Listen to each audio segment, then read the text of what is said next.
Sir नमस्कार, मेरा नाम ओमकार है और आज पहली बार सर आपसे मिल रहा हूँ भाटिया सर। नमस्कार। मुझे बहुत अच्छा लगा और मैं बहुत इंस्पायर हूँ आपसे कि आप इस एज में भी ऐसे-ऐसे कारनामे कर रहे हैं कि जो अपने यंग एज में भी नहीं सोच सकता।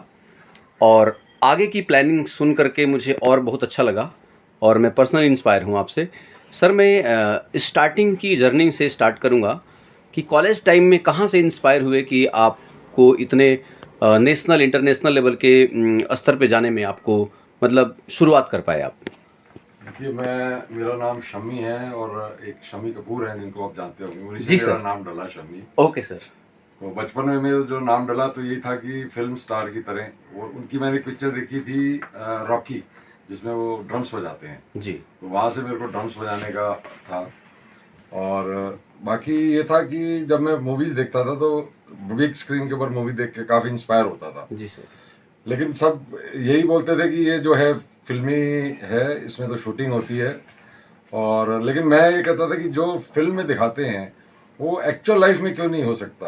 यस कि सर। एक आदमी, एक हीरो जो है वो स्टडीज़ में भी सबसे ऊपर है और 10 लोगों से अकेले लड़ भी लेता है, यस सर। कार भी तेज चला लेता है, स्पोर्ट्स में भी सबसे आगे है। करेक्ट। और फिर कहीं मीटिंग है तो उसमें भी वो बड़ा अच्छा बोल रहा है, पार्टी का भी वो हीरो है। जी सर। तो उस टाइम मैं बचपन से ही पिक्चर देख के इंस्पायर हुआ कि ये अगर है तो मैं ऐसा बन के दिखाऊंगा कि रियल लाइफ में हीरो जो है, जो हर एक्टिविटी में सबसे नंबर अव्वल हो। Thank you so much sir. अगला क्वेश्चन मेरा आपसे है कि आप अभी कैसे जॉब और स्पोर्ट्स दोनों को कैसे मैनेज करते थे?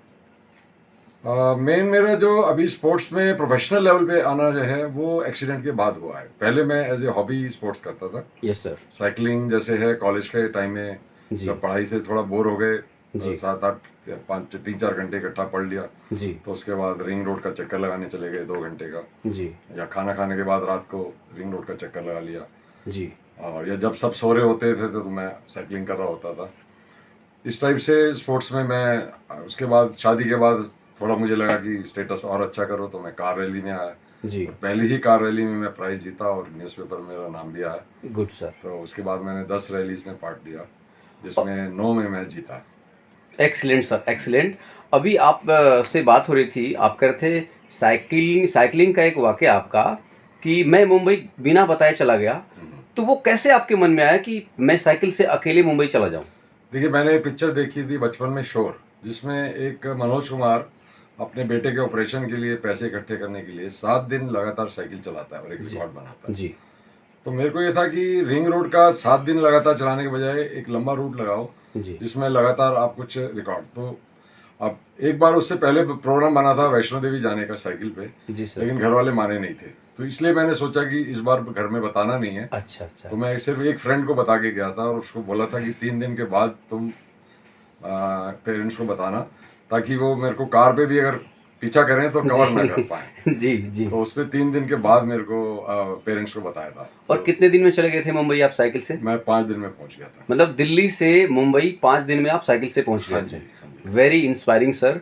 मतलब किसी भी इंसान के लिए ये बहुत बड़ी बात है कि बाइक से लोग जाने की हिम्मत जल्दी नहीं करते, आप साइकिल से चले गए। सो अभी आपने बताया कि आपका एक्सीडेंट हो गया था पिछली साल और उसके बाद भी आपने कुछ नहीं छोड़ा, वो सारे काम करते रहे जो कर रहे थे, बल्कि आपने और भी कुछ चीज़ें ऐड ऑन कर ली। तो वो प्रेरणा कहाँ से आपको मिली सर? देखिए, एक्सीडेंट जब हुआ जी। उससे 3 महीने पहले से मेरे को इंट्यूशन हो रहा था जी। कि कुछ बड़ा होने वाला है या कुछ भगवान मेरे से बड़ा काम कुछ करवाना चाह रहा है। जी, जी, जी। लेकिन मेरे को ये नहीं समझ आ रहा था कि क्या। लेकिन उन्हीं दिनों ओलंपिक्स भी चल रहे थे। जी सर। और कॉन्सिडेंस की बात है कि एक्सीडेंट से 1-2 दिन पहले मैंने 2 वीडियोस देखी थी। जी। मोटिवेशनल वीडियोस में देखता हूँ तो उसमें डॉक्टर अरुणिमा सिन्हा जो हैंडीकैप होते हुए माउंट एवरेस्ट चढ़ी हैं, जी। और एक मानसी जोशी जो वर्ल्ड नंबर 1 है बैडमिंटन में, जी, जी, जी। वो भी इंजीनियर हैं और हैंडीकैप हैं। जी, जी। उनका भी ऐसे ही एम्पुटेशन हुआ है। जी। और आप बिलीव नहीं करेंगे कि एम्बुलेंस आने से पहले पहले मैंने डिसाइड कर लिया था कि मैं पैरा स्पोर्ट्स को ज्वाइन करूंगा और पहले ओलंपिक्स में पार्ट लूंगा। उस कंडीशन में भी? हाँ जी। और सर एक्सीडेंट हुआ कैसे? ये मैं किसी की हेल्प कर रहा था। जी सर। तो उनके पेट्रोल ख़त्म हो गया था गाड़ी में, वो हेल्प की, लेकिन पेट्रोल डालने के बाद उन्होंने उससे पहले ही सेल्फ ट्राई कर करके बैटरी डाउन कर ली थी।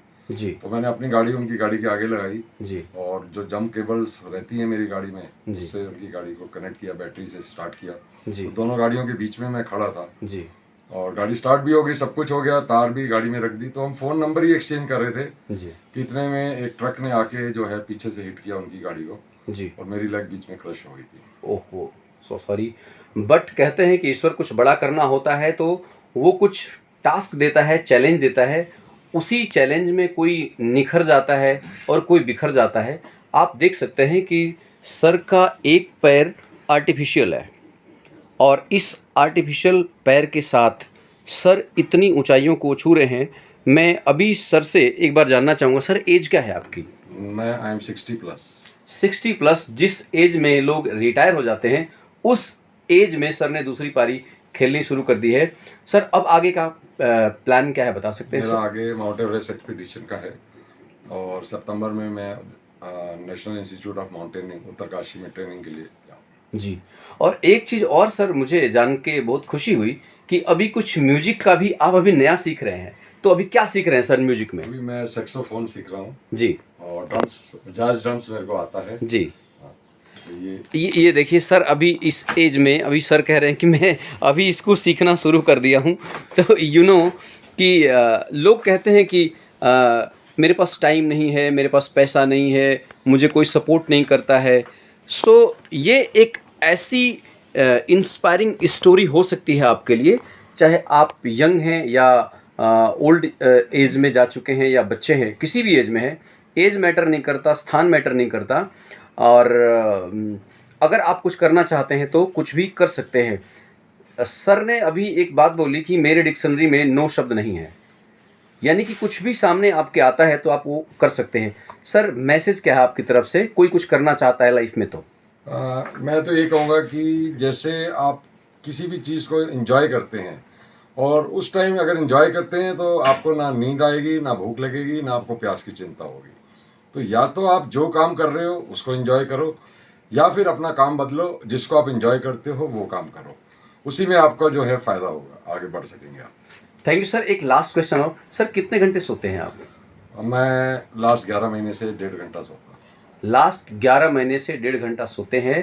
क्योंकि सर ने अभी बताया कि अब मेरा कुछ ऐसा है कुछ करने का कि मैं लाइफ में बहुत कुछ लोगों के लिए करना चाहता हूँ और इसलिए मुझे नींद नहीं आती है। सर ऐसा ही कुछ बता रहे थे आप? हाँ, मेरे पास हमेशा 1.5 घंटे नींद के बाद बहुत कुछ होता है करने के लिए, जो मैंने प्लान किया होता है जी। और जितना मैं प्लान करता हूँ उससे ज़्यादा ही कर पाता हूँ। Thank you so much sir. मैं पर्सनली आपसे इंस्पायर हुआ, इसलिए मुझे आपसे इतनी बातचीत करनी पड़ी और इसके लिए बहुत बहुत धन्यवाद sir. Thank you so much. Thank you so much. Thank you.